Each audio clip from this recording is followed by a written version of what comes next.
오늘 새벽에 주시는 하나님 말씀 요한계시록 2장 14절에서 17절까지 말씀입니다. 이 계시된 말씀을 읽는 자와 듣는 자와 그 가운데 기록된 것을 지키는 자가 복이 있다 했습니다. 함께 합독하시겠습니다. 그러나 내게 두어 가지 책망할 것이 있나니 거기 내게 발람의 교훈을 지키는 자들이 있도다. 발람이 발락을 가르쳐 이스라엘 자손 앞에 걸림돌을 놓아 우상의 제물을 먹게 하였고 또 행음하게 하였느니라. 이와 같이 내게도 니골라 당의 교훈을 지키는 자들이 있도다. 그러므로 회개하라. 그리하지 아니하면 내가 내게 속히 가서 내 입의 검으로 그들과 싸우리라. 귀 있는 자는 성령이 교회들에게 하시는 말씀을 들을지어다.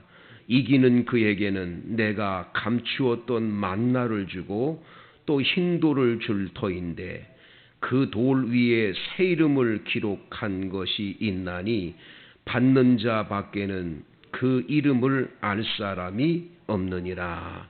아멘.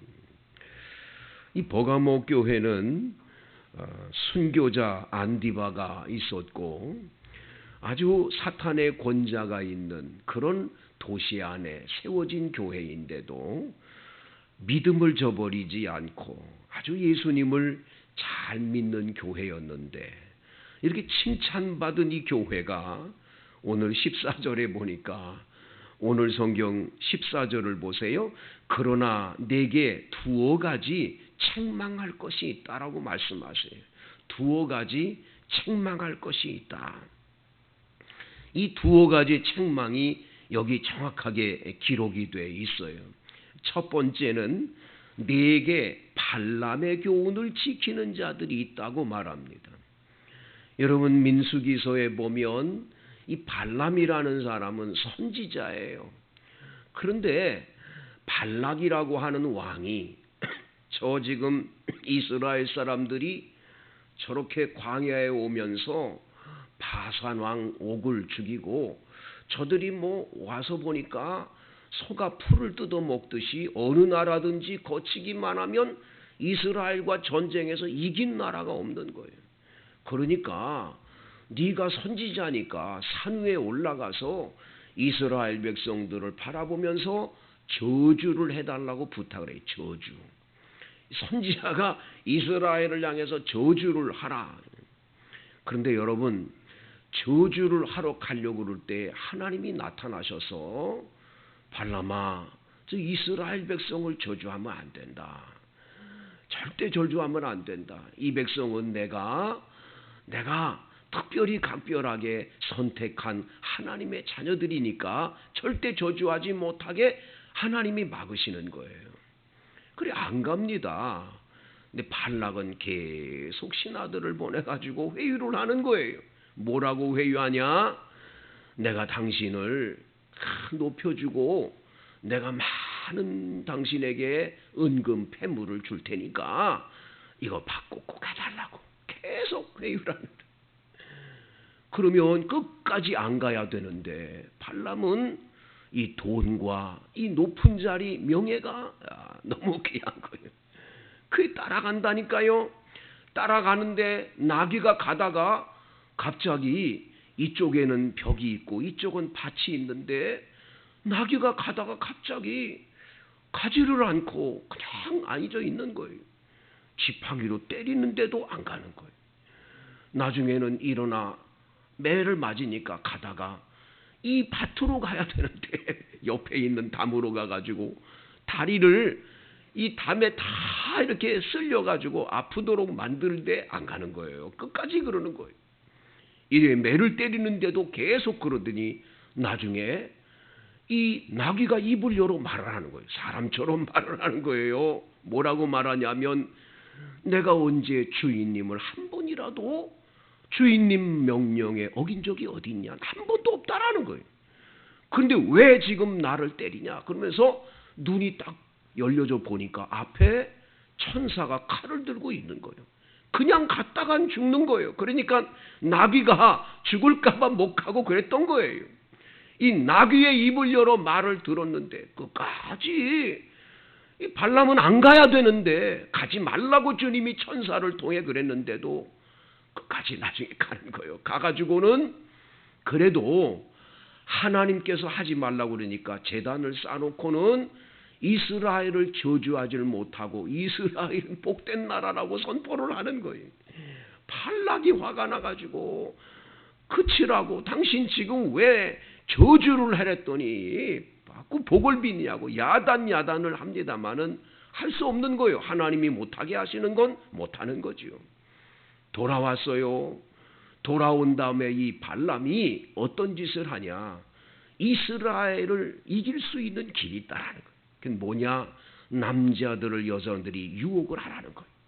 이래가지고 발람의 나라 식구들이 여자들이 전부 이스라엘 사람을 초청해가지고 음식을 제공하고는 거기서 행음을 하는 거예요. 악한 행음을 하는 거예요. 이래가지고 이스라엘 백성들이 남자들이 바알 부올에 부속됐다라는 거예요. 바알 신을 믿는 자리에 우상 제물을 먹고 거기에 빠져들게 만들었다. 이게 발람이 하는 일이에요. 여러분 얼마나 무서운 일인지 모르죠. 지금도요 예수 믿는 신앙인들을 모두가 다 유혹해서 넘어뜨리는 건 뭐냐? 만몬의 신이에요. 사람들을 돈으로 전부 문제를 일으켜서 돈 때문에 넘어지고 돈 때문에 쓰러지게 만드는 거예요. 여러분 돈은요 있다가도 없는 거예요. 돌고 도니까 돈이에요. 돈이면 다다 그러면 돌아요 사람이. 돈이면 다가 아니에요. 여러분 우리들은 하나님 잘 섬겨야지 돈 때문에 하나님도 버리고 예수도 버리는 발람의 길로 가는 건 절대로 용납하면 안 된다라는 거예요. 버가모교회는 바로 여기에 넘어지는 거예요. 신앙생활하면서 이런 이 만몬의 신인 이런 돈 때문에 물질 때문에 사람이 쓰러지면 되겠어요. 몇 푼어치 되지도 않는 거. 여러분 돈 많은 부자들이 세상 떠났다. 그 세상 떠난 사람들이 몇조 원, 몇백조 원을 가지고 있다. 그 돈 가지고 가나요? 아무것도 아니에요. 벌어놓고 난 다음엔 가지고 가는 게 아무것도 없어요. 그런데 거기에 빠져들어가지고 발람처럼 한순간에 하나님 하지 말라는 일을 끝까지 하고 죄짓고 이런 길로 가야 되겠냐는 거예요. 여러분 우리는 세상이 어떻게 변해도 변치 않는 게 한 가지 있어야 돼요. 여러분 예수 외에는 다른 거는 귀한 게 아니에요. 주 예수보다도 귀한 것은 없네. 이 세상 명예와 바꿀 수 없네. 이 세상 부귀와도 바꿀 수 없고 이 세상 그 어떤 것도 바꿀 수 없는 건 예수님이요. 예수님만 붙잡아야 돼. 예수 붙잡으면 돈은 따라오는 거예요. 따라붙는 거예요. 아멘도 안 해요. 응? 돈이 따라붙어야지 내가 돈 따라가면 됩니까? 돈 따라가면 돈은 자꾸만 멀리 가는 거예요. 돈은 멀리 달아나게 돼 있어요. 돈 따라가면 나는 넘어지고요. 쓰러지고요. 신앙이고 뭐고 다 떨어지고요. 나중에 하나님도 없는 삶을 살게 돼요. 그래서 하나님과 재물은 겸하여 섬길 수가 없다고 말씀했어요. 여러분 버려야 돼요. 깨끗하게 그것은 다 예수보다는 못한 거야. 난 예수뿐이야 하고 예수님 따라가는 신앙 돼야 돼요. 이게 확실하면 시험에 들지 않아요. 넘어지지 않아요. 도리어 여러분 승리자가 될 줄로 믿습니다. 여러분 오늘 성경 말씀 15절을 보세요. 이와 같이 내게도 니골라 당의 교훈을 지키는 자들이 있도다 말씀합니다. 이 니골라 당이 누군가? 사도행전 6장에 보면 7명의 초대 집사님이 나오는데 그 집사님 이름 가운데 니골라라는 이름이 맨 마지막에 나오잖아요. 어떤 분들은 해석하기를 그 니골라라고 하는 이 안수 집사님이 이 사람이 어떻게 나중에 잘못돼가지고 잘못된 교훈을 교인들에게 전해준 게 아니냐. 특별히 갈라디아서 성경에 보면 이 사람들이 전하는 이 잘못된 교리가 뭐냐? 한번 예수를 믿었으면 구원을 받은 거니까 구원받은 그 사람이 또 세상에 나가 죄를 짓고 무슨 행위를 하든지 그거는 상관없이 구원은 이미 받았다. 이걸 자꾸 강조하는 게 바로 이 니골라당이다. 이렇게 이 갈라디아서를 통해서 이야기들을 해요. 여러분 쉽게 말하면 이 사람들이 얘기하는 건 뭐냐? 영은 깨끗하고 육은 더럽다는 거예요. 육은 어쩔 수 없이 지옥으로 가는 게 아니라 흙으로 돌아가게 돼 있으니까 육적으로 죄 짓는 건 그건 죄가 아니다. 이렇게 얘기들을 하는 거예요. 그래서 영만 깨끗하면 된다. 영만 하나님을 잘 경외하면 된다. 이런 얘기를 하는 게 니골라당이었다는 거예요. 그런데 여러분 그렇지 않아요. 예수 믿는 사람은 구원을 한 번 받았다. 그런데도 나중에 가서 잘못될 수 있어요. 반드시 잘못될 수 있어요. 그걸 우리는 여러분 이 잘 아는 예수님 제자 가운데 가룟 유다를 통해서 알 수 있잖아요. 아무리 예수 따라다니고 가까이 가고 제자라 그래도 나중엔 지옥불에 던져질 수 있어요. 그 행위가 잘못되면 안 돼요. 그래서 예수 믿는 사람은 믿음을 끝까지 지키도록 내가 잘못되지 않도록 끝까지 신앙생활 잘하고 도덕적으로나 모든 면에서 바르게 가야 돼요. 잘못되면 안 돼요. 그래 나는 구원 받았으니까 이렇게 해도 된다 저렇게 해도 된다. 여러분 절대 아니에요. 여러분 니골라당의 이 모습을 우리들이 이 시간에 갖고 있다면 빨리 버려야 돼요. 한순간에라도 내가 구원 받은 거 난 넘어질 수 있어요. 잘못될 수 있어요. 여러분 그러기에 우리는 끝까지 이 신앙을 지켜야 돼요. 어떤 교단이나 어떤 그런 이단들의 특징이 뭐냐? 이단은 딱 하면 뭘부터 알 수 있냐? 우리는 늘 예배 시간에 제일 먼저 뭐부터 하죠? 사도신경 고백해요. 우리 교회는. 왜? 사도신경이 신앙생활의 기본이고 이대로 우린 믿는 거예요. 근데 요거 안 하는 거예요. 여러분 이단들의 딱 특징이 그거예요.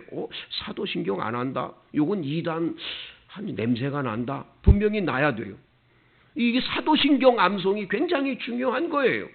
거기에 분명하게 고백이 돼야 돼요. 여러분 예수님께서 주기도문에서도 우리를 다만 악에서 구해달라고 시험에 들게 하지 말게 해달라고 예수님의 기도문에도 나오는데 우리가 거기 빠지면 안 된다라는 거예요. 여러분 니골라당의 이런 교훈을 지키지 않는 버가모 교회는 회개하라고 말씀하세요. 16절에 그러므로 회개하라. 그리하지 아니하면 내가 내게 속히 가서 내 입의 검으로 그들과 싸우리라. 주님의 입에 있는 검으로 싸우시겠다고 말씀을 하고 계시는 겁니다. 귀 있는 자는 성령이 교회들에게 하시는 말씀을 들으라 하십니다. 이기는 그에게는 감추었던 만나를 주신다 했어요. 여러분 하늘로부터 내려오는 생명의 만나 바로 예수님이 내가 떡이다 그러셨잖아요. 예수님 바로 생명을 얻는 축복을 받게 해 주시는 거예요. 이 감추었던 만나를 주시고 또 흰 돌을 줄 터인데 그랬어요. 이 돌은 세 가지 의미가 있습니다. 이때 당시의 돌은 첫 번째 경기에서 승리하는 사람에게 주는 게 흰 돌이었어요. 두 번째 이게 옳은가 저른가 잘못된 건가를 판단할 때 이 오른쪽에 옳다 정답이다 하는 곳에 그 사람들에게 주는 게 흰돌이었어요. 여러분 이걸 기억하셔야 돼요. 세 번째 이 흰돌은 바로 초청장이에요. 여러분 이 흰돌에다가 이름을 써가지고 아이고 아무네 집에 보내요. 우리 집에 결혼 예식이 있습니다. 혼인 예식이 있습니다. 오십시오 하고 초청장으로 옛날에 보낼 때 흰돌로 보냈어요. 그러니까 이 흰돌에 여러분들의 이름을 써가지고 보냈다는 건 여러분들은 하늘나라의 혼인잔치 자리에 올라갈 수 있는 그런 하나님의 사람이 초청장을 받는 은혜인 줄로 믿습니다. 여러분, 예수 잘 믿어서 발람처럼 여러분 세상의 것, 세속의 것에 물들어 넘어지면 안 되고 니골라단 같은 그런 교훈에도 빠지면 안 됩니다. 우리가 끝까지 성령이 교회들에게 주시는 말씀을 듣고 신앙의 길을 잘 걸어가면 하늘로부터 오는 생명의 만나를 먹어 영생을 얻게 되고 우리 하나님의 혼인잔치 자리에 오라고 흰돌 초청장이 보내지는 축복이 있게 되는 줄로 믿습니다. 여러분 모두에게 하나님께서 이 새벽 기도에 반드시 응답해 주실